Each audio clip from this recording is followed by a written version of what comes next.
diving into that now, we've talked about what social sales are and aren't. Let's talk more about the mindset of sales, because I think that it's easy to get bogged down in the like, ooh, I hate sales zone, and like sales feel so icky and sleazy. And like you might have learned a bunch of the tactics that we talked about on the last session that don't feel so good. So let's just take a moment to like reset our minds around selling, because not doing sales calls doesn't mean that you hate sales, right? Like we actually love sales. We adore this process. We love talking to people in the DMs.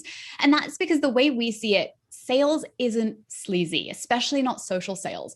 It's just coaching. So as a coach, it is your job to talk to people. It's your job to help find the gaps between like where your clients are right now and where they most want to be. And then you help your clients make a plan to get there. And then you support them with that plan, right? And so as a coach, that is the exact same thing that you do in the DMs with the sales process. You're talking to your leads about where they are now, where they want to be, and then how you two together can bridge that gap through working with you in your programs. So this is an example from a convo I was having with a lead where she was talking to me about her goal to make 2 million in income from her coaching company. So she's identified where she most wants to be. We talked about where she was right now.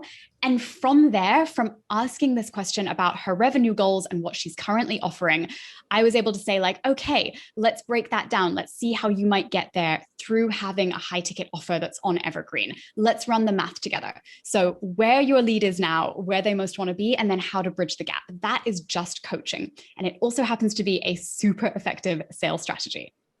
Which leads me into the next point, right? Social sales are not complicated. You already have the skills to do this. If sales is coaching and you're a great coach, which I know you are, you already have the skills. You've been selling on sales calls. You've been coaching in your program. You've been hosting webinars. You've been live launching, or you've been running a referral-based business and working with your one-on-one clients.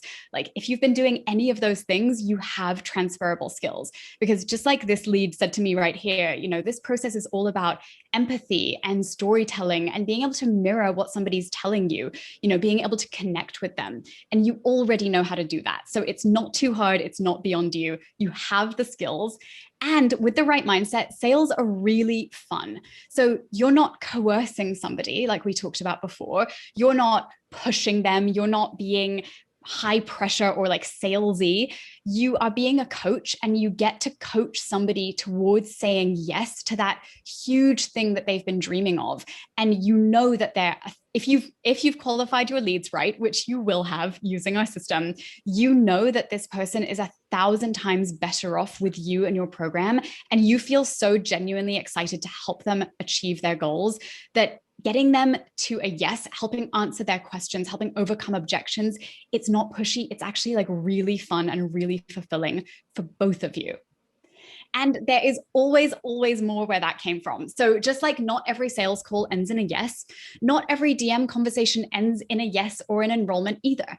Some people talk to you today and then enroll in a few months. Some people chat to you and never enroll at all. Some people enroll right away. There's variety, and that is completely okay. So I found, and Mariah's found, that the more you approach sales with this attitude of fun and play and lightheartedness and curiosity, the absolute better. So we're not putting too much pressure on any one conversation, because there is always, always more where that came from.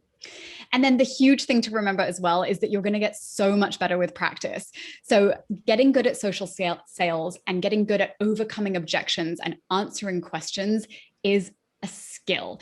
And just like any skill, like cooking, right? It gets better and better the more you practice it. It takes time to refine it, and it becomes so much easier the more you do and the more you practice.